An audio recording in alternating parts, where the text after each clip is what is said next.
작은 선행이 큰 복을 부른다. 집안의 저주까지 풀리는 반전. 굶주린 노파에게 밥 한 숟가락을 건넸더니 수십 년 묵은 집안의 저주가 풀렸다고요? 조선시대 한 가난한 선비가 길을 가다가 쓰러진 노파를 발견합니다. 자기도 배고픈데 주머니에 있던 밥 한 숟가락을 노파에게 건네죠. 그런데 이게 웬일입니까? 그날 밤부터 선비 집안에 신기한 일들이 벌어지기 시작합니다. 3대째 내려오던 불운이 사라지고 과거에 번번이 낙방하던 선비가 급제를 하고 병든 어머니까지 건강을 회복하시는 겁니다. 알고 보니 그 노파는 도대체 무슨 일이 있었던 걸까요? 작은 선행이 불러온 기적 같은 이야기를 들려드립니다. 자, 여러분. 이 이야기는요, 조선시대 중기에 실제로 있었던 일을 기록한 청구야담에 나오는 이야기입니다. 경상도 어느 산골 마을에 김진사라는 선비가 살았어요. 이 양반이 참 기구한 팔자였습니다. 집안이 3대째 불운에 시달렸거든요. 먼저 할아버지부터 말씀드리면요. 할아버지는 과거 시험을 무려 12번이나 보셨대요. 그런데 한 번도 붙지를 못했어요. 실력이 부족해서? 아닙니다. 주위 사람들이 다 인정하는 수재였거든요. 글씨도 훌륭하고 문장도 뛰어났는데 이상하게 시험만 보면 꼭 무슨 일이 생기는 겁니다. 어떤 때는 시험장 가는 길에 말이 다리를 삐끗해서 늦게 도착하고 어떤 때는 답안지가 분실됐다고 하더라는 거예요. 할아버지는 결국 과거를 포기하시고 시골에서 훈장 노릇을 하다가 60에 돌아가셨습니다. 아버지는 어땠을까요? 아버지도 마찬가지였어요. 할아버지의 한을 풀어드리겠다고 뼈를 깎는 노력을 하셨죠.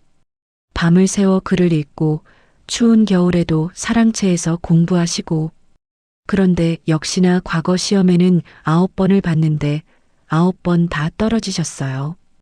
그뿐이 아닙니다. 마흔에 갑자기 다리를 쓸 수 없는 병을 얻으셨어요. 원인을 알 수 없는 병이었습니다. 45세에 세상을 떠나시며 이렇게 말씀하셨대요. 아들아, 우리 집안에 무슨 저주라도 있는 게 아닌가 싶구나. 그리고 이제 김진사 차례였습니다. 김진사는 올해 33이었어요. 할아버지와 아버지의 한을 풀고 싶어서 과거 공부에 매진했습니다. 김진사도 과거에 벌써 5번이나 낙방했습니다. 게다가 집안 형편은 갈수록 어려워졌어요. 논밭을 팔아 생활비를 충당했는데 이제 남은 땅도 얼마 없었습니다.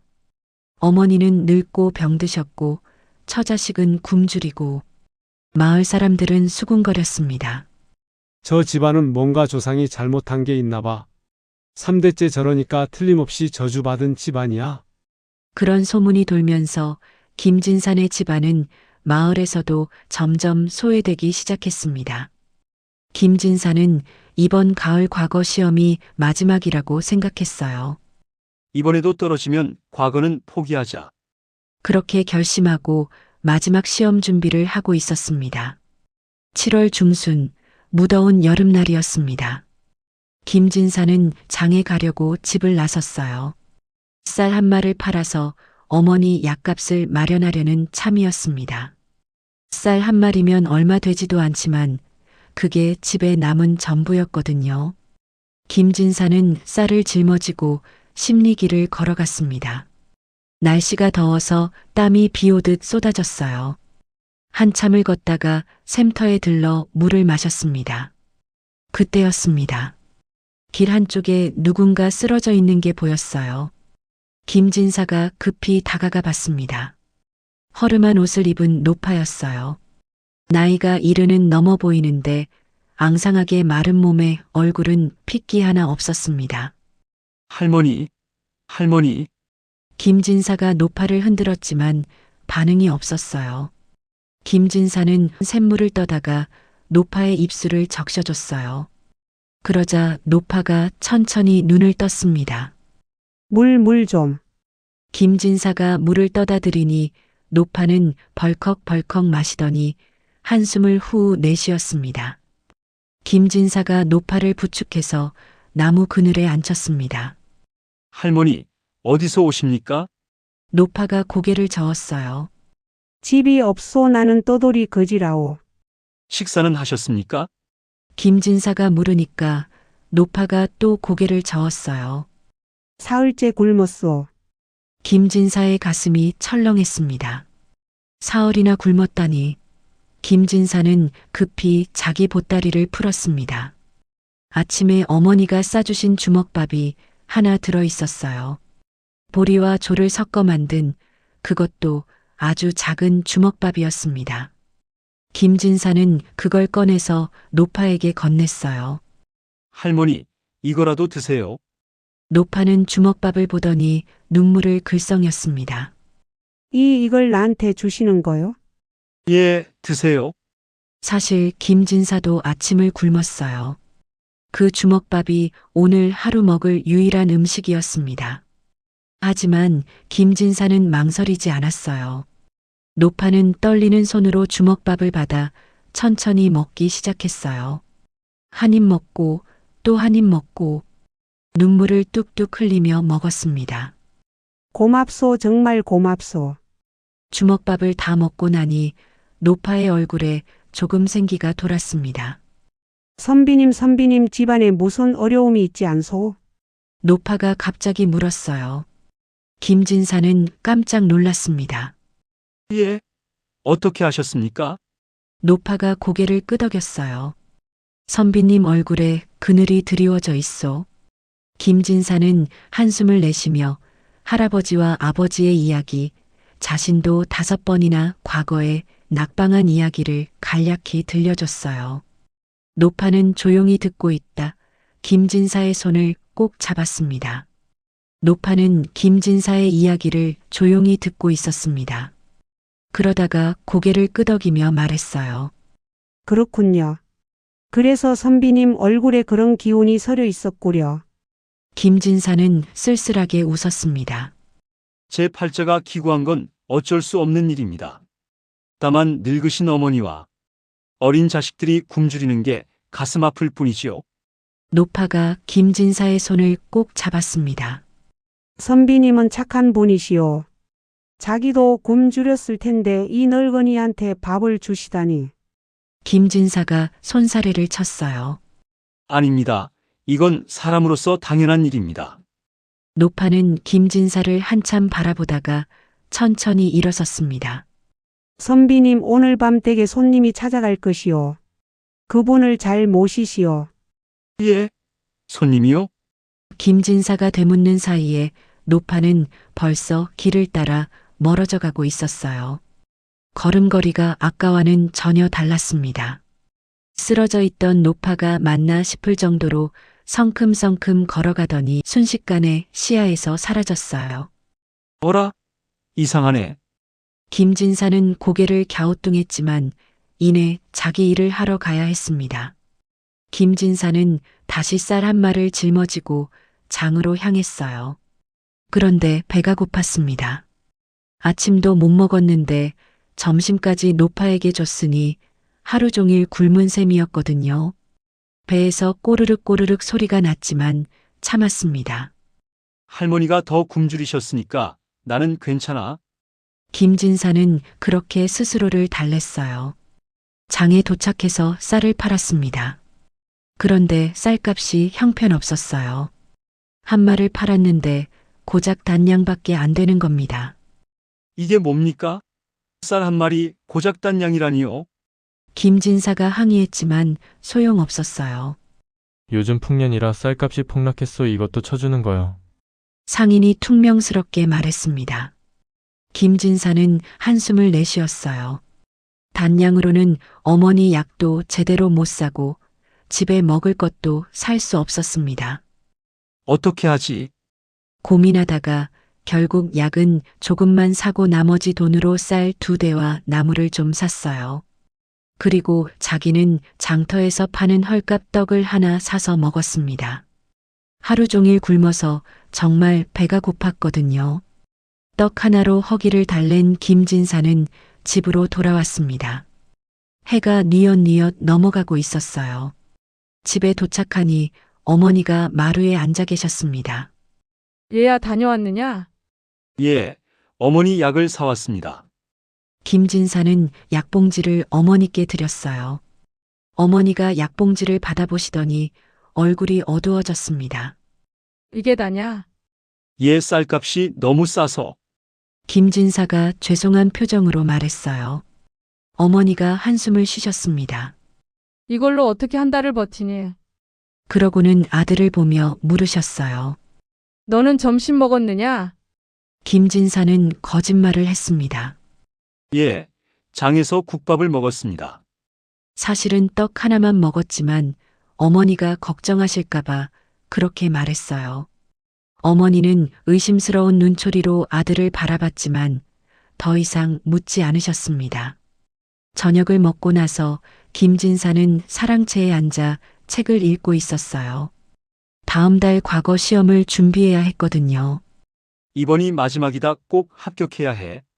김진사는 다짐하며 글을 읽었습니다. 그런데 집중이 안 됐어요. 자꾸만 낮에 만난 노파가 생각났습니다. 할머니가 무슨 말씀을 하셨지? 오늘 밤 손님이 찾아온다고. 김진사는 고개를 갸우뚱했어요. 이 밤중에 누가 우리 집을 찾아온다는 거지? 게다가 할머니는 어떻게 내 집을 아시는 거지? 이상한 일이었습니다. 김진사는 노파에게 이 집 위치를 말한 적이 없었거든요. 밤이 깊어갔습니다. 김진사는 책을 덮고 자려고 누웠어요. 그런데 잠이 오질 않았습니다. 왠지 오늘 밤에 무슨 일이 일어날 것 같은 예감이 들었거든요. 노파가 한 말이 자꾸 신경 쓰이네. 김진사는 뒤척이며 누워 있었습니다. 밤 2경쯤 됐을까요? 갑자기 대문을 두드리는 소리가 들렸습니다. 똑똑똑. 조용한 밤에 울려 퍼지는 문 두드리는 소리가 유난히 크게 들렸어요. 김진사는 벌떡 일어났습니다. 누구지? 이 밤중에? 김진사는 조심스럽게 대문으로 다가갔어요. 누구십니까? 김진사가 물었습니다. 밖에서 나직한 목소리가 들려왔어요. 나그네 올시다 하룻밤만 재워주시겠어? 김진사는 망설였습니다. 이 밤중에 찾아온 나그네라니. 혹시 도둑은 아닐까? 하지만 문득 낮에 노파가 한 말이 떠올랐어요. 오늘 밤 손님이 찾아갈 것이요. 김진사는 문을 열었습니다. 밖에는 백발이 성성한 노인이 서 있었어요. 긴 수염에 도포를 입은 모습이 예사롭지 않았습니다. 노인은 김진사를 보더니 공손히 절을 했어요. 늦은 밤 찾아와 죄송하오. 길을 가다가 해가 저물어 하룻밤 신세를 지고자 하오. 김진사는 노인을 안으로 모셨습니다. 어서 들어오십시오. 변변찮은 곳이지만 하룻밤 쉬어 가시지요. 노인을 사랑채로 안내하고 따뜻한 차를 내왔어요. 노인은 차를 한 모금 마시더니 방을 둘러봤습니다. 책이 참 많구려 선비님이신가 보? 예, 과거 공부를 하고 있습니다. 김진사가 대답했어요. 노인이 고개를 끄덕였습니다. 그렇군요. 그런데 선비님 얼굴에 근심이 가득하오. 혹시 시험에 계속 낙방하셨어? 김진사는 깜짝 놀랐습니다. 어떻게 하셨습니까? 노인이 빙그레 웃었어요. 얼굴을 보면 압니다. 선비님은 분명 학문이 깊으신데 운이 따르지 않는 것 같소. 김진사는 한숨을 내쉬었습니다. 예, 저뿐만 아니라 저희 집안이 3대째 그렇습니다. 그리고 다시 한번 집안의 사연을 이야기했어요. 노인은 심각한 표정으로 듣고 있었습니다. 이야기를 다 듣고 나서 노인이 물었어요. 그렇다면 선비님 집안에 3대 전에 무슨 일이 있었는지 아시오? 김진사가 고개를 저었습니다. 잘 모르겠습니다. 할아버지께서도 그냥 운이 없다고만 하셨습니다. 노인이 말했습니다. 운이 없는 게 아니라 저주가 걸린 것이오. 저주라니요? 김진사가 놀라서 되물었어요. 노인은 천천히 고개를 끄덕였습니다. 그렇도 선비님 집안에는 3대 전부터 저주가 걸려 있어. 그래서 과거에도 못 붙고 병도 생기고 집안이 계속 기울어지는 것이요. 김진사는 온몸에 소름이 돋았습니다. 그럼 그 저주는 어떻게 풀 수 있습니까? 노인이 김진사를 똑바로 쳐다봤어요. 선비님, 오늘 낮에 무슨 일이 있었어? 김진사는 잠시 생각하다가 대답했습니다. 길에서 굶주린 노파를 만났습니다. 제가 가진 주먹밥을 드렸지요. 노인의 얼굴에 환한 미소가 번졌습니다. 바로 그거요. 그 선행이 저주를 풀 열쇠였소. 김진사는 이해가 안 됐어요. 주먹밥 하나 준 게 저주를 푼다고요? 노인이 설명했습니다. 선비님은 자기도 굶주렸으면서 낯선 노파에게 마지막 밥을 주었소. 그것도 아무 대가 없이 순수한 마음으로 말이요. 그 선행이 하늘을 감동시킨 것이요. 노인은 말을 이었습니다. 사실 그 노파는 보통 사람이 아니었소. 하늘에서 선비님을 시험하기 위해 보낸 분이었지요. 선비님 집안의 저주를 풀려면 집안 사람 중 누군가가 자기 것을 희생해서 남을 도와야 했소. 그래야 조상의 잘못이 용서받을 수 있었던 것이요. 김진사는 믿기지 않았어요. 그럼 저희 조상이 무슨 잘못을 하셨습니까? 노인이 심각한 표정으로 말했습니다. 선비님의 증조 할아버지께서 관직에 계실 때 굶주린 백성들을 외면하신 적이 있었소. 창고에 곡식이 가득했는데도 백성들에게 나눠주지 않았지요. 그래서 그 원한이 저주가 되어 대대로 내려온 것이요. 김진사는 가슴이 철렁 내려앉았습니다. 그런 일이 노인이 고개를 끄덕였어요. 하지만 오늘 선비님이 그 업보를 갚으셨소. 자기도 굶주린데 남을 먼저 생각하신 거요. 그래서 저주가 풀릴 것이요. 김진사는 노인의 말을 듣고 어안이 벙벙했습니다. 그럼 제 증조 할아버지께서 그런 일을 노인이 천천히 고개를 끄덕였어요. 그렇도 증조 할아버지께서는 좋은 분이셨지만 한 가지 큰 실수를 하셨소. 그때가 흉년이 들었던 해였소. 백성들이 굶주려서 관아 앞에 모여들었지요. 곡식을 나눠달라고 울부짖었소. 노인은 말을 이었습니다. 하지만 증조 할아버지께서는 거절하셨소. 나라의 곡식을 함부로 풀 수 없다는 이유였지요. 물론 규정상으로는 맞는 말씀이었소. 하지만 백성들은 너무 굶주렸소. 그 중에 한 노파가 있었는데 사흘을 굶고 관아 앞에서 쓰러졌소. 증조 할아버지께 밥 한 숟가락만 주십시오라고 애원했지만 증조 할아버지는 고개를 돌리셨소. 김진사는 숨이 막히는 것 같았습니다.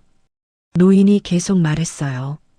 그 노파는 결국 그 자리에서 숨을 거두었소. 죽기 직전에 이렇게 말했다고 하오. 나는 죽어도 한이 없으오. 하지만 이 원한은 대대로 이어질 것이오. 곡식이 가득한데도 굶주린 이를 외면한 그 죄값을 치를 것이오. 그게 바로 저주의 시작이었어. 김진사의 온몸이 떨렸습니다. 그럼 오늘 제가 만난 노파가 그렇죠. 바로 그 노파의 영혼이었어. 3대를 기다리며 이 집안에서 진정으로 남을 위해 희생할 수 있는 사람이 나오기를 기다렸던 것이요. 그리고 오늘 선비님이 그 시험을 통과하셨어. 노인은 김진사의 어깨에 손을 얹었습니다. 선비님은 자기도 굶주렸으면서 마지막 밥을 나눠주셨어. 그것도 아무 대가 없이 순수한 동정심으로 말이요. 바로 그게 증조 할아버지가 하지 못한 일이었어. 증조 할아버지는 규정을 따랐지만 선비님은 사람을 먼저 생각하셨어. 그 선택이 저주를 풀었어. 김진사는 눈물이 핑 돌았습니다. 그럼 이제 우리 집안은 노인이 환하게 웃었어요. 이제 모든 게 풀릴 것이요. 과거에도 급제하실 것이고 어머님 병도 나으실 것이고 집안도 다시 일어설 것이요. 다만 한 가지 명심하셔야 할 게 있어. 무엇입니까? 김진사가 급히 물었습니다.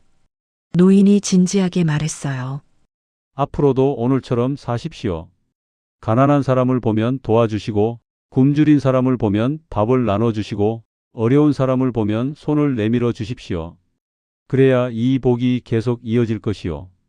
만약 다시 남을 외면하고 자기 것만 챙기면 저주는 다시 돌아올 것이요. 김진사는 두 손을 모으고 절을 올렸습니다. 명심하겠습니다. 평생 그렇게 살겠습니다. 노인이 만족스럽게 고개를 끄덕였어요.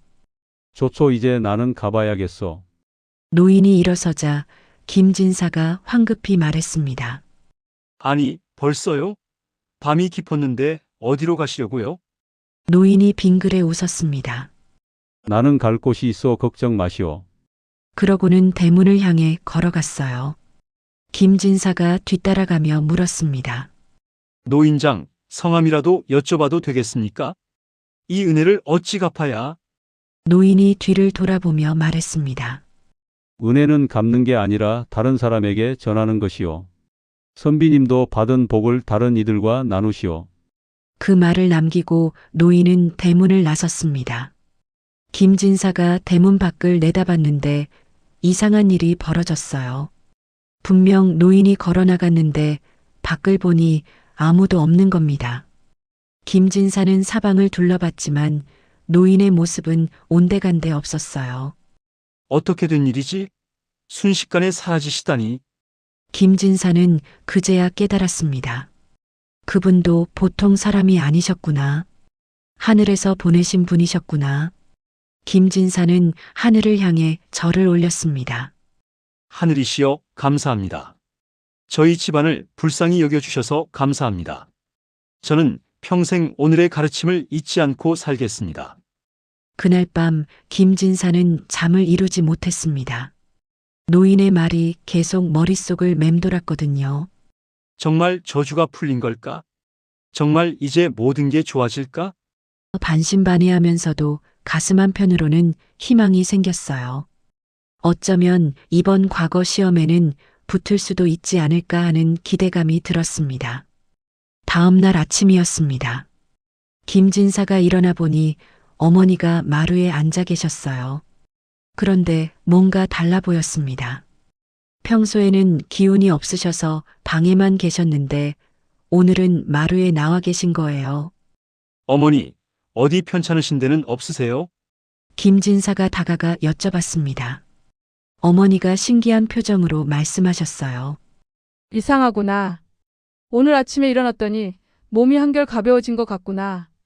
그동안 숨쉬기도 힘들었는데 오늘은 숨이 편하구나. 김진사는 깜짝 놀랐습니다. 벌써 효과가 나타나는 건가? 김진사는 어머니의 손을 잡고 맥을 짚어봤어요. 정말 맥이 전보다 훨씬 강하게 뛰고 계셨습니다. 어머니, 정말 좋아지신 것 같습니다. 김진사가 기뻐하며 말했어요. 어머니도 환하게 웃으셨습니다. 그러게 말이다. 어젯밤에 좋은 꿈을 꿨단다. 백발 노인이 나타나서 이제 병이 나을 것이다라고 하시더구나. 김진사는 온몸에 소름이 돋았습니다. 어머니도 그 노인을 꿈에 보신 거예요. 그날부터 신기한 일들이 연이어 일어났습니다.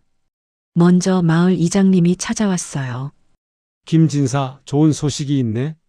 자네 집 뒤편 땅을 누군가 사고 싶다고 하네. 그것도 시세보다 2배나 높은 값에 말이야. 김진사는 귀를 의심했습니다. 정말입니까? 그래, 내일 당장 계약한다고 하네. 급하게 땅이 필요한가 봐. 김진사는 기뻤습니다. 그 땅은 척박해서 농사도 제대로 안 되는 땅이었거든요. 팔리지도 않을 거라고 생각했는데 2배 값에 팔리다니. 그 돈이면 어머니 약도 넉넉히 사고 과거 시험 준비도 제대로 할 수 있을 것 같았어요. 이틀 뒤에는 또 다른 좋은 일이 생겼습니다. 옛날에 빌려준 돈이 있었는데 그 사람이 돌아가셔서 돌려받을 수 없다고 생각했거든요. 그런데 그 사람의 아들이 찾아와서 돈을 갚겠다는 겁니다. 제 아버지가 돌아가시기 전에 김 진사님께 빌린 돈을 꼭 갚아라고 유언을 남기셨습니다. 원금에 이자까지 붙여서 갚아주는 게 아니겠어요? 일주일 사이에 집안 형편이 확 나아졌습니다. 어머니 병도 점점 좋아지셨고 경제적으로도 여유가 생겼어요. 김진사는 노인의 말을 떠올렸습니다. 받은 복을 다른 사람에게 전하라.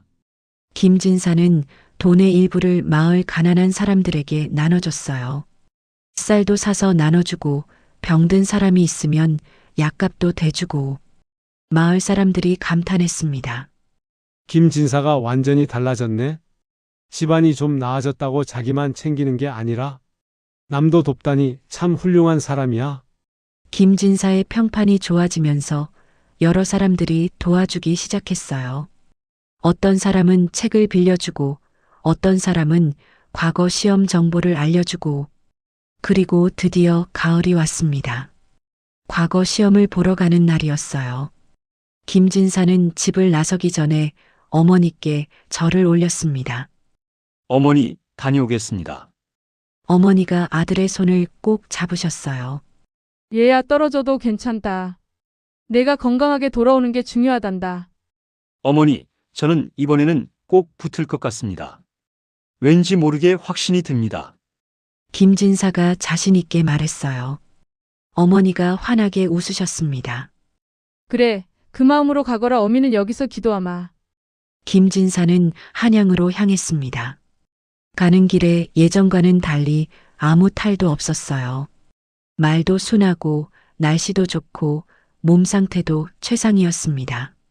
정말 저주가 풀린 게 맞구나. 김진사는 감사한 마음이 들었습니다. 시험장에 도착해서 시험을 봤습니다. 문제를 보는 순간 김진사는 무릎을 쳤어요. 이거다. 내가 준비한 주제다. 문제가 딱 자기가 공부한 내용이었거든요. 김진사는 술술 답안을 써내려갔습니다. 손이 저절로 움직이는 것 같았어요. 평소 같으면 긴장해서 실수를 했을 텐데 이번에는 전혀 떨리지 않았습니다. 보름 뒤 과거 시험 합격자 발표가 있었습니다. 김진사는 떨리는 마음으로 방을 확인했어요. 명단을 위에서부터 쭉 내려보는데 있었습니다. 김진사의 이름이 당당히 적혀 있는 거예요. 합격이다. 내가 합격했다. 김진사는 소리를 질렀습니다. 주위 사람들이 축하해줬어요. 김진사님 축하드립니다. 드디어 하늘이 도우셨군요.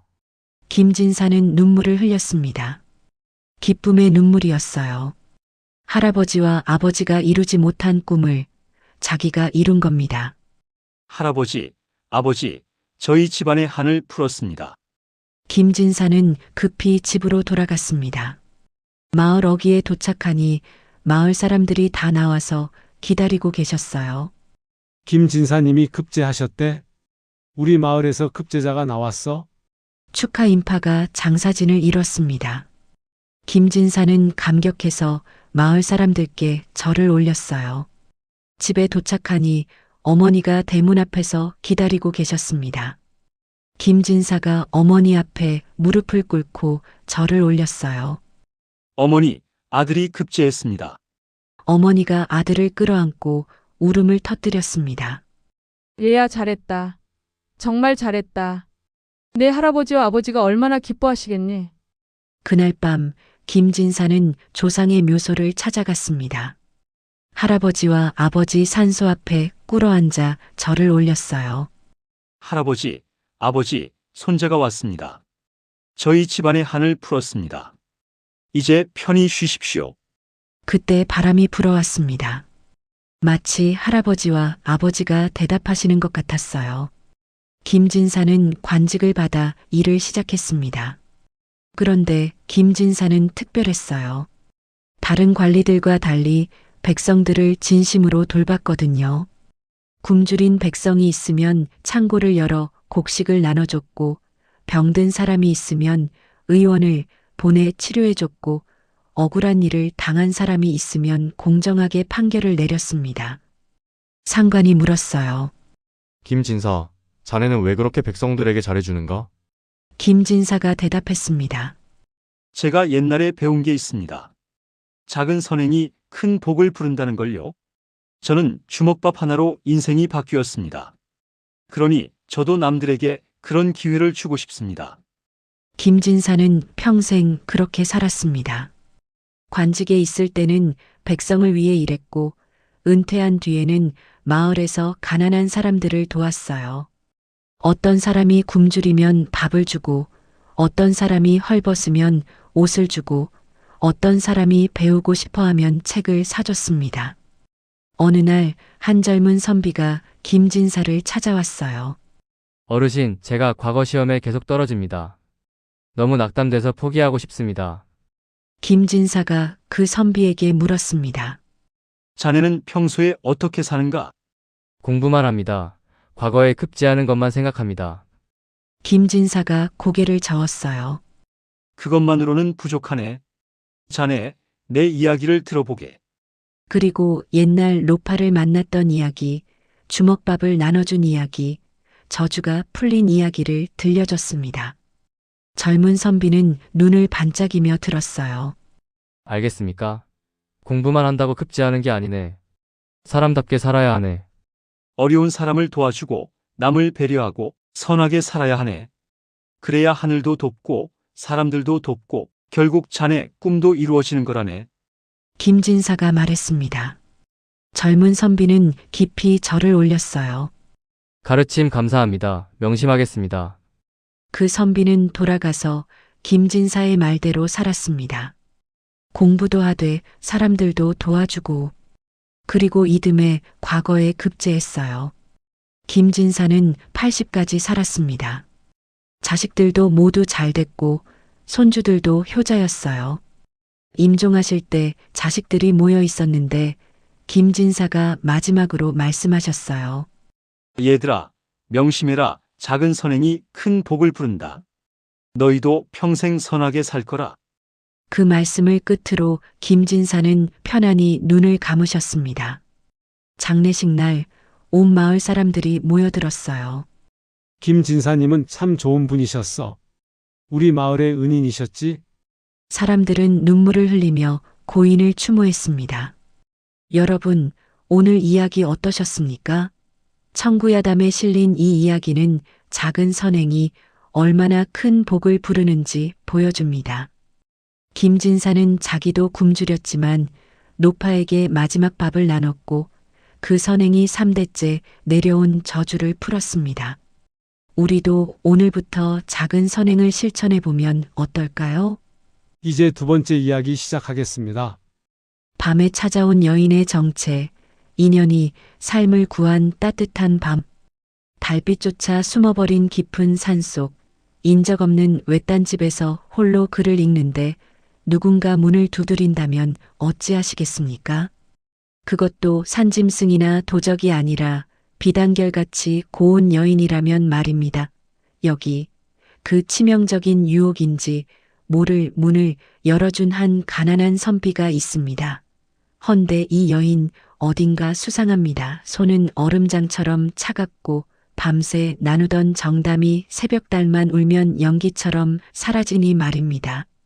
선비가 그녀의 정체를 알게 된 순간 등골이 오싹해지는 공포가 덮쳤을까요? 아닙니다. 오히려 그 기묘한 인연이 선비의 목숨을 구하는 기적을 만들어냅니다. 차가운 귀신의 손이 사람의 생명을 살려낸 따뜻하고도 기이한 하룻밤 이야기. 어우야담 속에 숨겨진 보석 같은 사연을 지금 공개합니다. 저기 강원도 깊은 산골짜기, 인적이라곤 찾아볼 수 없는 첩첩산 중입니다. 박씨성을 가진 젊은 선비 하나가 살고 있었는데 집안이 어찌나 찢어지게 가난한지 한양도성에서는 방 한 칸 구하기가 하늘의 별 따기였습니다. 하여 선비는 과거 공부를 핑계 삼아 다 쓰러져가는 낡은 암자 하나를 빌려 머물고 있었지요. 낮에도 멧돼지가 마당을 제 집처럼 드나들고 밤이면 부엉이 우는 소리가 귀신 곡소리처럼 들려와 간담을 서늘하게 만드는 그런 외진 곳이었습니다. 계절은 바야흐로 동짓달 기나긴 밤, 살을 애는 듯한 칼바람이 문풍지를 북처럼 두들겨대는 혹독한 겨울밤이었습니다. 방 안꼴을 좀 볼까요? 아랫목이라 해봤자 군부를 뗀 지 오래라 차가운 냉골이요. 윗목에는 마시다 남은 숭늉 그릇이 꽁꽁 얼어터질 지경입니다. 벼루에 먹을 갈려 해도 물이 얼어먹이 갈리지 않으니 선비는 언손을 입김으로 호호 불어가며 겨우 붓을 잡고 있었습니다. 솜이 다 빠져나간 누더기 이불을 어깨에 뒤집어 쓰고 희미하게 가물거리는 호롱불 아래서 책을 읽고 있는 선비의 모습 참으로 처량하기 그지없습니다. 자활, 하기 시습지면 부려겨로와 공자 맹자를 의조리지만 사흘 굶은 배가 등가죽에 딱 달라붙어 꼬르륵 소리가 천둥처럼 울리는데 글자가 눈에 들어올 리 있겠습니까? 에구, 내가 무슨 부귀영화를 누리겠다고 이 고생인가. 고향에 계신 홀어머니는 따뜻한 아랫목에서 주무시는지. 선비가 붓을 놓으며 땅이 꺼져라 긴 한숨을 내쉬는 찰나였습니다. 갑자기 살인문 밖에서 바스락 바스락 하는 소리가 들려왔습니다. 처음에는 짐승 소리인가 싶어 귀를 쫑긋 세웠으나 이내 사각 눈 밟는 소리가 방문 앞에서 뚝 멈추는 게 아니겠습니까? 그리고 이어지는 소리 똑 선비는 덜컥 겁이 나서 심장이 목구멍 밖으로 튀어나올 뻔했습니다. 이 깊은 산중 삼경에 찾아올 사람이 대체 누가 있단 말입니까? 호랑이가 사람 흉내를 낸다는 창귀 전설도 생각나고 도깨비 이야기도 떠올라 등줄기에 식은땀이 흘렀습니다. 선비는 침을 꿀꺽 삼키며 떨리는 목소리로 물었습니다. 그게 누구시오? 이 깊은 밤에 뉘시기에 기척도 없이 남의 처소를 엿보는 게요? 문 밖에서 들려오는 목소리가 참으로 기이했습니다. 꾀꼬리처럼 맑고 고운 여인의 목소리였는데 그 톤이 낮고 서늘하여 마치 얼음장 밑을 흐르는 물소리 같았습니다. 지나가는 과객이옵니다.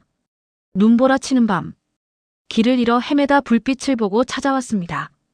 부디 문을 열어 하룻밤만 몸을 녹이고 가게 해주십시오. 선비는 망설였습니다. 남녀가 유별한데 외간 여인을 밤중에 들이는 것도 법도에 어긋나거니와 이 험한 산중에 여인 혼자 다닌다는 게 영 미심쩍었기 때문입니다. 하지만 밖에서 달달 떨고 있을 사람을 매정하게 내칠 수도 없는 노릇이었습니다. 에라, 모르겠다. 사람이면 살려야 하고 귀신이면 내 팔자려니. 하는 심정으로 선비는 조심스럽게 문고리를 잡았습니다.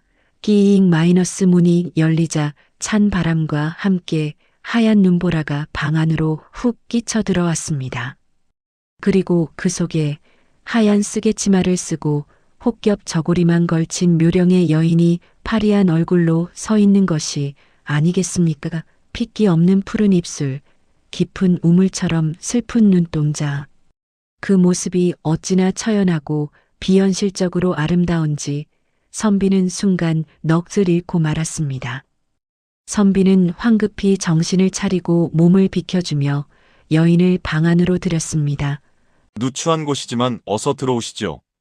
불을 떼지 못해 냉골입니다만 밖보다는 나을 것입니다. 여인은 고개를 살짝 숙여 인사를 하고는 소리 없이 방 안으로 미끄러지듯 들어왔습니다. 헌데 참으로 이상한 일이지요. 분명 밖에는 한방눈이 펑펑 쏟아지는데 여인의 하얀 옷자락에는 눈송이 하나 묻어 있지 않았고 옷감이 젖은 기색도 없이 보송보송한 것이었습니다. 마치 비를 피하는 요술이라도 부린 것처럼 말입니다. 선비는 고개를 갸웃하며 의아해했지만 대수롭지 않게 넘겼습니다. 여인이 자리를 잡고 앉아 퀴퀴하던 방 안에는 묘한 향기가 감돌기 시작했습니다. 절에서 피우는 향 냄새 같기도 하고 깊은 산속 국화꽃 냄새 같기도 한 은은하고 서늘한 향기였습니다. 선비는 쑥스러워 헛기침만 해댔습니다. 어디 사는 뉘신데? 이 밤중에 홀로 산길을 가신단 말이오? 선비가 짐짓 점잖은 척 물으니 여인이 나지막하게 대답했습니다. 소녀는 산 아래 마을 사람인데 친정에 다녀오다 길을 잃었습니다. 선비님 덕분에 동살 뻔한 위기를 넘겼으니 이 은혜를 어찌 갚아야 할지요.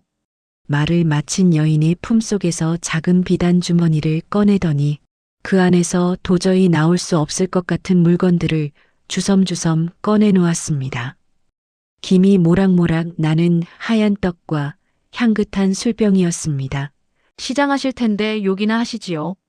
선비는 자신의 눈을 의심했습니다. 저 작은 주머니에서 어찌 저런 따끈한 음식이 나온단 말입니까? 하지만 며칠 굶은 선비에게 눈앞의 떡은 옥황상제의 복숭아보다 귀해 보였습니다. 체면이고 뭐고 따질 겨를이 없었습니다. 허허, 참으로 귀한 음식이구려 신뢰를 무릅쓰고. 선비는 허겁지겁 떡을 입에 넣었습니다. 입안에서 사르르 녹아내리는 맛은 평생 먹어본 중 으뜸이었습니다. 여인이 따라주는 술 한 잔을 들이켜니 뜨끈한 기운이 퍼지며 선비의 온몸이 노곤하게 풀렸습니다. 술 기운이 오르니 두 사람은 밤이 깊도록 이야기꽃을 피웠습니다. 여인은 글을 배운 듯 학식이 풍부하여 선비가 시 한 수를 읊으면 그에 화답하는 멋들어진 답시를 내놓기도 했습니다. 선비는 감탄했습니다. 이 산골에서 이런 귀인을 만나다니. 부인은 어찌 이리 글재주가 뛰어나시오? 여인은 씁쓸하게 웃으며 대답했습니다. 그저 지아비가 살아생전 글 읽는 것을 어깨너머로 배웠을 뿐입니다. 아, 과부였구나. 선비는 안타까워 더 이상 묻지 않았습니다. 어느덧 새벽이 가까워 오고 촛불이 가물거릴 때였습니다. 선비는 여인에게 술잔을 권하다가 무심결에 그녀의 손끝을 스치게 되었습니다. 순간 선비는 헉하고 숨을 멈췄습니다. 사람의 살결이라면 을에 느껴져야 할 온기가 전혀 없었습니다. 마치 한겨울 계곡의 얼음장을 만진 듯 소름 끼치도록 차가운 냉기가 손끝을 타고 전해져 왔기 때문입니다. 선비가 놀란 눈으로 쳐다보자 여인은 당황하며 옷소매를 감췄습니다. 제가 밖에서 너무 떨어서 아직 몸이 다 녹지 않았나 봅니다. 여인의 미소마저 서늘했습니다. 선비의 등골에는 식은 땀이 흘렀습니다. 사람의 체온이 이토록 없을 수 있단 말인가. 그때였습니다. 멀리서 꽃기호하고 새벽닭 우는 소리가 희미하게 들려왔습니다. 그러자 여인의 얼굴색이 흑빛으로 변하며 안절부절 못하는 것이 아니겠습니까? 선비님, 날이 밝아오니 이만 가봐야겠습니다. 여인은 뒤도 돌아보지 않고 황급히 방문을 열고 나갔습니다. 이보시오, 부인. 아직 어두운데. 하며 선비가 따라 나갔지만 살인문 밖에는 하얀 눈만 소복이 쌓여 있을 뿐 여인의 발자국은 어디에도 없었습니다. 마치 연기처럼 사라져버린 것입니다. 선비는 멍하니 눈 덮인 산길을 바라보며 중얼거렸습니다. 사람이 아니었나? 내가 귀신과 하룻밤을 보냈단 말인가? 하지만 무섭다는 생각보다는 홀로 남겨진 그녀의 뒷모습이 사무치게 외롭고 슬프게 느껴져 가슴이 먹먹해지는 것이었습니다. 날이 밝았지만 선비 박 씨의 머릿속은 온통 지난밤의 그 여인 생각뿐이었습니다. 눈앞에 펼쳐진 책은 까만 건 글씨요. 하얀 건 종이일 뿐 한 글자도 눈에 들어오지 않았지요. 분명 사람의 온기가 아니었다. 헌데 어찌 그리 슬픈 눈을 하고 있었을까? 내 배고픔을 달래주려 그 귀한 음식을 가져다 준 정성은 또 무엇이고? 선비는 낮에도 넉나간 사람처럼 멍하니 창밖에 눈 덮인 산만 바라보았습니다. 어젯밤 그녀가 사라진 곳을 아무리 살펴봐도 발자국 하나 없으니 꿈을 꾼 것인가 싶다가도 입가에 맴도는 술 향기는 분명 현실이었음을 말해주고 있었습니다. 다시 밤이 찾아왔습니다. 어둠이 산자락을 타고 내려와 암자를 집어삼킬 듯 캄캄해지자 선비의 심장은 콩닥콩닥 뛰기 시작했습니다. 두려움인지 그리움인지 모를 두근거림이었지요. 아니나 다를까 삼경이 되자 어김없이 살인문 쪽에서 인기척이 들려왔습니다. 선비님, 주무시는지요? 소녀 또 왔습니다. 문을 열자 어제보다 더 창백해진 그러나 여전히 눈부시게 아름다운 그 여인이 서 있었습니다. 선비는 짐짓 아무것도 모르는 체하며 반갑게 맞이했습니다. 어서 오시오. 내 오늘 밤은 오지 않으려나 기다리고 있었소.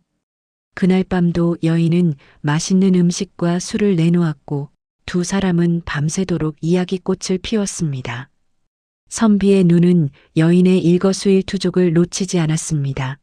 촛불이 일렁일 때마다 여인의 그림자가 벽에 비치는데 이상하게도 그 그림자가 묵처럼 검지 않고 희미한 연기처럼 투명해 보였습니다. 그리고 가끔 여인이 웃을 때면 방 안의 공기가 서늘해지며 등골이 오싹해지는 기운이 감돌았습니다. 선비는 확신했습니다. 이 여인은 이승의 사람이 아니다. 새벽닭이 울기 직전 여인은 또다시 황급히 자리를 털고 일어났습니다. 날이 밝아오니 이만 가보겠습니다. 여인이 문을 나서자마자 선비는 미리 준비해 둔 집신을 꿰어 신을 새도 없이 벗은 발로 살금살금 뒤를 밟기 시작했습니다. 여인은 산길을 걷는 것이 아니라 마치 구름 위를 미끄러지듯 소리 없이 나아갔습니다. 선비는 나무 뒤에 몸을 숨기며 거친 숨소리를 죽이고 그녀를 따라갔습니다. 숲은 칠흑같이 어두웠지만 여인의 하얀 소복이 희미한 광채를 내며 길을 안내하는 듯 했습니다. 나뭇가지에 얼굴이 긁히고 발이 시려왔지만 선비는 멈출 수 없었습니다. 얼마나 걸었을까요? 여인이 멈춰선 곳은 암자에서 10리쯤 떨어진 으슥한 산비탈이었습니다. 그곳에는 주인 없는 오래된 무덤들이 여기저기 흩어져 있었는데 여인은 그중 자풀이 무성하게 자라 봉분조차 제대로 보이지 않는 어느 허름한 무덤 앞에서 걸음을 멈추었습니다.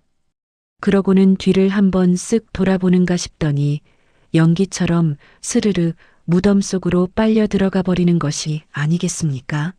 선비는 소스라치게 놀라 입을 틀어막고 나무 뒤에 주저앉았습니다. 아이고, 역시나 무덤 귀신이었구나. 다리에 힘이 풀려 한참을 일어나지 못했지만 이상하게도 선비는 도망치고 싶지 않았습니다. 오히려 그 쓸쓸하고 차가운 무덤 속에 홀로 누워있을 여인을 생각하니 가슴 한구석이 찡하니 아려오는 연민을 느꼈던 것입니다. 산 짐승도 피해가는 흉흉한 묘지에서 선비는 날이 밝을 때까지 멍하니 그 무덤을 바라보고만 있었습니다. 다음 날 밤 선비는 마음을 단단히 먹고 방 안에 앉아 있었습니다. 보통 사람 같으면 짐을 싸서 산을 내려갔겠지만 박 씨는 달랐습니다. 가난과 고독이 뼈에 사무친 탓일까요? 아니면 귀신조차 감동시킨다는 선비의 기계 때문이었을까요? 그는 도망치는 대신 여인을 기다리기로 했습니다. 비록 귀신일지라도 내게 해를 끼치기는커녕 줄인 배를 채워주고 말벗이 되어주지 않았는가. 그 정성이 갸륵한데 어찌 내가 내칠 수 있단 말인가. 밤이 깊어지자 어김없이 문 두드리는 소리가 났습니다. 선비님 여인의 목소리에 물기가 어려 있었습니다. 선비가 문을 열어주자 여인은 쭈뼛거리며 방으로 들어서지 못하고 문지방에 서서 머뭇거렸습니다. 아마도 어젯밤 선비가 자신을 미행했다는 것을 눈치챈 모양입니다. 선비는 따뜻하게 미소 지으며 말했습니다. 무엇을 망설이시오? 밖이 춥소. 어서 들어와 아랫목에 앉으시오. 그 다정한 한마디에 여인은 고개를 푹 숙인 채 방으로 들어왔습니다. 방 안에 침묵이 흘렀습니다. 여인은 죄인처럼 고개만 숙이고 있었고 선비는 그런 여인을 물끄러미 바라보았습니다. 그러다 선비가 불쑥 손을 뻗어 여인의 손을 덥석 잡았습니다. 여인이 화들짝 놀라 손을 빼려 했지만 선비는 더욱 꽉 쥐었습니다. 얼음장처럼 차가운 손 그것은 죽은 자의 냉기였습니다. 여인이 떨리는 목소리로 말했습니다. 선비님 제 손이 차갑지 않으십니까? 무섭지 않으십니까? 저는 사람이 아니옵니다. 여인의 눈에서 그렁그렁하던 눈물이 툭 떨어져 선비의 손등을 적셨습니다. 눈물마저도 차가웠습니다. 선비는 고개를 저으며 여인의 손을 자신의 가슴팍으로 가져가 품었습니다. 그리고 자신의 체온으로 그 차가운 손을 녹여주며 나지막이 말했습니다. 차갑소. 마치 한겨울 눈보라처럼 차갑소. 허나 당신이 내게 보여준 마음은 이 아랫목보다 더 뜨거웠소. 그대가 귀신이면 어떻고 사람이면 어떻소? 이 깊은 산 중에서 서로 의지하고 정을 나누었으면 그만이지. 나는 당신이 무섭지 않소.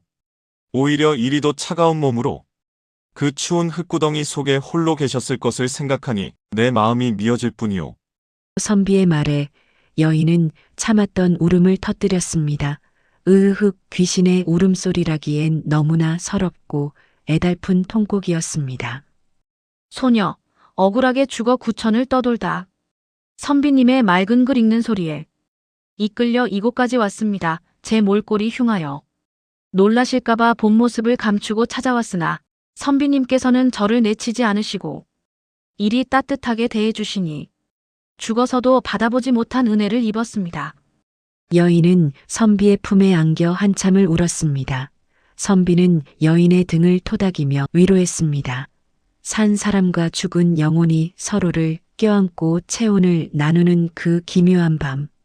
방 안의 촛불은 흔들림 없이 타오르고 선비의 가슴에서 전해지는 온기가 여인의 차가운 몸으로 그리고 얼어붙은 영혼 깊숙한 곳으로 스며들고 있었습니다. 그날 밤 두 사람은 남녀의 정을 넘어선 영혼과 영혼이 교감하는 깊은 대화를 나누었습니다. 여인은 살아생전 겪었던 기구한 사연들을 털어놓았고 선비는 묵묵히 들어주며 함께 아파했습니다. 이제 더 이상 추운 곳에 혼자 있지 마시오. 내가 여기 있는 동안은 이 방이 당신의 집이오. 선비의 그 한마디는 여인에게 있어 천도제보다 더 큰 위로였을 것입니다. 새벽닭이 울어 여인이 돌아갈 시간이 되었을 때 여인의 얼굴에는 핏기가 돌고 생기가 넘쳐 흘렀습니다. 더 이상 흉측한 귀신의 기운이 아닌 사랑받는 여인의 아름다운 모습이었지요. 여인은 선비에게 큰 절을 올리고 사라졌습니다. 멀어지는 그녀의 뒷모습은 더 이상 쓸쓸해 보이지 않았습니다. 계절은 돌고 돌아 어느덧 산천 초목이 푸르른 녹음으로 우거지는 여름이 되었습니다. 선비와 여인의 기묘한 동거 아닌 동거도 벌써 반년이 훌쩍 넘었지요. 그동안 선비의 글 공부는 일취월장하였고 밤마다 찾아오는 여인과의 정부는 더욱 깊어만 갔습니다. 허나 호사다마라 했던가요? 좋은 일에는 마가 낀다고 평온하던 산골짜기에 거대한 재앙의 그림자가 들이우기 시작했습니다. 때는 7월 칠석이 지난 어느 날 하늘에 구멍이라도 뚫린 듯 장대비가 쏟아지기 시작했습니다. 투두두둑, 쾅. 빗소리가 어찌나 거센지 지붕 기와가 깨질 듯 요란했고 계곡물 불어나는 소리가 마치 성난 흑룡이 울부짖는 것 같았습니다. 사흘 밤낮을 쉬지 않고 퍼붓는 비에 선비가 머무는 낡은 암자는 금방이라도 흙탕물에 쓸려 떠내려갈 듯 위태로워 보였습니다. 선비는 방 안에 쭈그리고 앉아 제발 비가 그치기만을 기다렸으나 빗줄기는 굵어지면 굵어졌지 멈출 기미가 보이지 않았습니다. 마당 앞까지 누런 흙탕물이 차오르고 뒷산에서는 흙더미가 쓸려 내려오는 소리가 우르르 쿵 하고 들려오니 선비의 마음은 조마조마하여 뜬 눈으로 밤을 지새워야 했습니다. 이러다 집이 무너지는 건 아닌가. 그나저나 이 빗속에 그 여인은 무사할까. 무덤에 물이라도 들면 어쩐다. 제 코가 석자인데도 선비는 저 산비탈 무덤 속에 있을 여인 걱정뿐이었습니다. 그날 밤 삼경 무렵이었습니다. 빗소리에 묻혀 아무런 인기척도 느끼지 못했는데 갑자기 방문이 쾅 하고 거칠게 열렸습니다. 선비가 깜짝 놀라 쳐다보니 거기엔 그토록 기다리던 여인이 서 있었습니다. 헌데 그 모습이 평소와는 사뭇 달랐습니다. 늘 단정하고 고운 모습이었던 여인이 머리는 산발을 하고 옷은 흙탕물에 젖어 엉망이 된 채 마치 미친 사람처럼 헐떡이고 있었던 것입니다. 여인의 눈은 공포와 다급함으로 가득 차 있었습니다. 평소의 차분함은 온데간데 없고 마치 불에 댄 사람처럼 팔딱거리고 있었지요. 선비님, 어서 나오세요. 당장 나오셔야 합니다. 시간이 없습니다. 여인은 다짜고짜 방으로 뛰어들더니 선비의 팔을 잡아 끌었습니다. 평소 얼음장 같던 여인의 손에서 그날따라 불덩이 같은 기이한 열기가 느껴졌습니다. 선비가 당황하여 아니, 부인. 밖에는 비가 억수같이 쏟아지는데. 어딜 가란 말이오? 나가는 게 더 위험하오. 하며 버티자 여인은 선비의 멱살을 잡고 흔들며 비명을 질렀습니다. 지금 그게 문제가 아닙니다. 이 집이 무너집니다. 산이 무너져 내린단 말입니다. 제발 제 말을 믿고 따르십시오. 어서요. 여인의 기세가 어찌나 맹렬하고 처절한지 선비는 엉겁결에 자리에서 벌떡 일어났습니다. 여인은 선비가 신발을 챙길 새도 주지 않고 맨발인 선비를 질질 끌다시피 하여 빗속으로 내달렸습니다. 밖으로 나오자마자 거센 비바람이 두 사람의 얼굴을 사정없이 때리고 발목까지 차오른 끈적한 흙탕물이 걸음을 방해했습니다. 이쪽입니다. 더 빨리 뛰어야 합니다. 여인은 선비의 손을 절대 놓지 않고 미끄러운 지늘길을 헤치며 산 위쪽 집안이 단단한 바위 언덕을 향해 죽으림을 다해 뛰었습니다. 하늘에서는 번개가 번쩍 하며 두 사람의 도주로를 비추고 땅 밑에서는 쿠르르 쿵 하는 기괴한 진동 소리가 점점 가까워지고 있었습니다. 그것은 마치 저승사자가 쫓아오는 발소리처럼 선비의 등 뒤를 바짝 추격해오고 있었습니다. 헉, 부인. 내 숨이 차서 더는 못 가겠소. 선비가 바위 언덕 꼭대기에 이르러 숨을 몰아쉬며 주저앉으려는 찰나였습니다. 여인이 선비를 와락 끌어안으며 바닥에 납작 엎드린 순간 등 뒤에 천지가 개벽하는 듯한 굉음이 터져 나왔습니다. 쾅! 우르르르 쾅! 마치 거대한 산신령이 노하여 주먹으로 땅을 내리친 듯 선비가 방금 전까지 머물던 암자 뒷산이 통째로 뜯겨져 내려앉은 것입니다. 집채만 한 바위와 아름드리 나무들이 시커먼 흙더미와 뒤엉켜 폭포수처럼 쏟아져 내리더니 순식간에 암자를 덮쳐버렸습니다. 선비는 눈앞에서 벌어진 믿기 힘든 광경에 입을 다물지 못했습니다. 낡은 암자는 비명 한 번 지르지 못한 채 거대한 흙더미 속에 파묻혀 흔적도 없이 사라져버렸습니다. 만약 여인이 1분이라도 늦게 왔더라면, 아니 선비가 고집을 피우며 방 안에 머물렀더라면 지금쯤 저 차가운 진흙 구덩이 속에서 압사하여 고온이 되었을 것입니다. 선비의 얼굴이 백지장처럼 하얗게 질렸습니다. 이럴 수가 천붕지게로다. 내가 죽을 뻔했구나. 선비는 덜덜 떨리는 몸을 일으켜 옆에 있는 여인을 찾았습니다. 부인 덕분에 살았소. 내 생명의 은인이오. 하며 여인의 손을 잡으려는데 여인의 모습이 어딘가 이상했습니다. 비바람이 몰아치는데 여인의 몸은 점점 희미해져 가고 마치 새벽 안개처럼 투명하게 변해가고 있었던 것입니다. 여인은 바위 위에 힘없이 주저앉아 무너져 내린 집터를 바라보며 슬프고도 편안한 미소를 짓고 있었습니다. 그녀의 몸에서는 은은한 빛이 새어나오고 있었습니다. 선비님 무사하셔서 정말 다행입니다. 여인의 목소리가 바람소리에 섞여 희미하게 그러나 또렷하게 들려왔습니다. 부인, 몸이 왜 이러시오? 어디 아픈 게요? 왜 이리 희미해지시오? 선비가 울부짖으며 여인을 끌어안으려 했지만 손은 여인의 몸을 통과해 허공을 가를 뿐이었습니다. 여인은 고개를 저으며 말했습니다. 소녀, 이제야 제 할 일을 마쳤습니다. 억울하게 죽어 차가운 땅속에서 떨며 저를 알아봐주고 따뜻하게 대해줄 일을 기다렸습니다. 선비님께서 베풀어 주신 그 따뜻한 정과 체온 덕분에 꽁꽁 얼어붙었던 제 영혼이 녹았습니다. 여인의 눈에서 맑은 눈물이 흘러내렸지만 땅에 닿기도 전에 빛이 되어 공중으로 흩어졌습니다. 소녀는 미련 없이 저승으로 갈 수 있게 되었습니다. 선비님의 목숨을 구함으로써 제가 받은 은혜를 조금이나마 갚고 갑니다. 부디 살아서 큰 뜻을 이루시고 만수무강하십시오. 여인의 몸이 점점 빛나는 가루가 되어 빗줄기 속으로 하늘로 흩어지기 시작했습니다. 선비는 땅을 치며 통곡했습니다. 가지 마시오. 이렇게 가는 법이 어디 있소? 내 아직 그대에게 해준 것이 아무것도 없는데.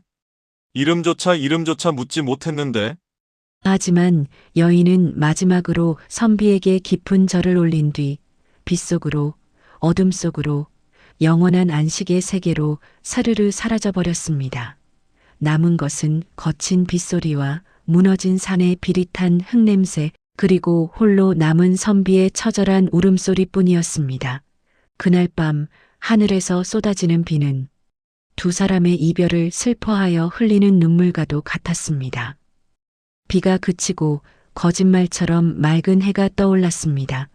마을 사람들은 산사태가 났다는 소식을 듣고 선비가 변을 당했을 것이라 생각하며 혀를 찼습니다. 아이고, 그 젊은 선비가 아깝게 되었네. 시신이라도 수습해줘야 할 텐데. 괭이와 삽을 들고 산을 오른 마을 사람들은 눈을 의심했습니다. 암자는 흔적도 없이 사라져 흙더미만 쌓여 있는데 그 위쪽 바위 언덕에 선비가 멀쩡하게, 아니 넋이 나간 사람처럼 앉아 있었기 때문입니다. 천운이 따랐어. 조상님이 도우셨구먼. 하며 사람들은 기뻐했지만 선비의 귀에는 아무 말도 들리지 않았습니다. 선비는 마을 사람들을 뒤로하고 비틀거리는 걸음으로 엉망이 된 산비탈을 올랐습니다. 흙더미에 쓸려 내려가 길이 없어졌지만 선비는 본능적으로 그녀 무덤이 있던 곳을 찾아갔습니다. 산사태는 기적적으로 그녀의 무덤 바로 옆을 비껴가 봉부는 온전하게 남아 있었습니다. 선비는 무덤 앞에 털썩 주저앉아 자풀을 뜯어내고 옷자락으로 비석 없는 상석을 정성스레 닦았습니다. 부인 내 왔소. 어젯밤에는 경황이 없어 인사도 제대로 못했구려. 선비는 품속에서 주섬주섬 꺼낸 술 한 병을 무덤 앞에 따랐습니다.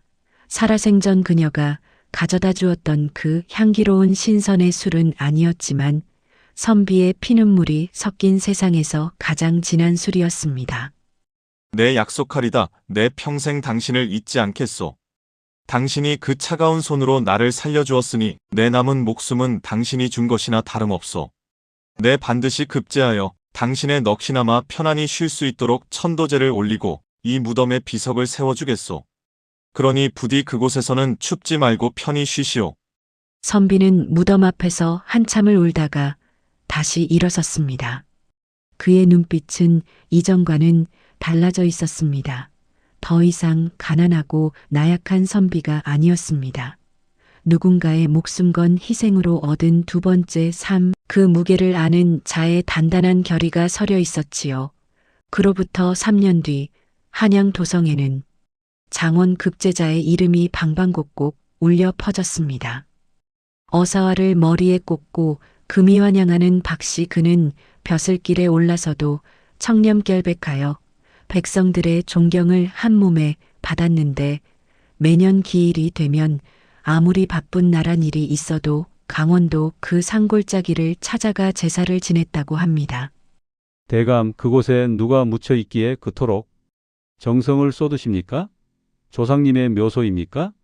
하고 사람들이 물으면 박 씨는 그저 쓸쓸하게 웃으며 이렇게 대답했다고 합니다. 내 생명의 은인이자 내 마음속 영원한 정인이 잠들어 있다네. 비록 산 사람과 죽은 귀신의 인연이었으나 그 깊고 진한 사랑은 생사를 넘어 전설이 되어 오늘날까지 전해지고 있습니다. 우리가 누군가에게 베푼 작은 온기가 언젠가는 나를 구하는 큰 기적으로 돌아올 수 있음을 보여주는 이야기라 하겠습니다. 자, 여러분, 오늘 들려드린 어우야담 속 선비와 귀신 여인의 이야기 어떠셨습니까? 비록 몸은 차가운 귀신이었으나 그 마음만은 어떤 산 사람보다 따뜻하고 의로웠던 여인. 그리고 그런 그녀를 편견 없이 사랑으로 품어준 선비의 이야기가 가슴을 뭉클하게 하지 않으십니까? 인연이란 참으로 묘하여 때로는 두려움 속에 찾아오기도 하고 재앙 속에서 꼼피기도 하는 모양입니다. 옛말에 적선지가 필유여경 이라 했습니다. 선을 쌓은 집안에는 반드시 경사스러운 일이 생긴다는 뜻이지요. 선비가 베푼 따뜻한 아랫목이 자신의 목숨을 구했듯 오늘 여러분이 베푼 작은 친절이 훗날 어떤 복이 되어 돌아올지 모를 일입니다. 오늘 이야기가 마음에 드셨다면 구독과 좋아요 버튼을 꾹 눌러주십시오. 저는 다음 시간에도 무릎을 탁 치게 만들고 때로는 눈시울을 붉히게 할 기가 막힌 조선 팔도 이야기 보따리를 들고 찾아오겠습니다. 편안한 밤 되십시오.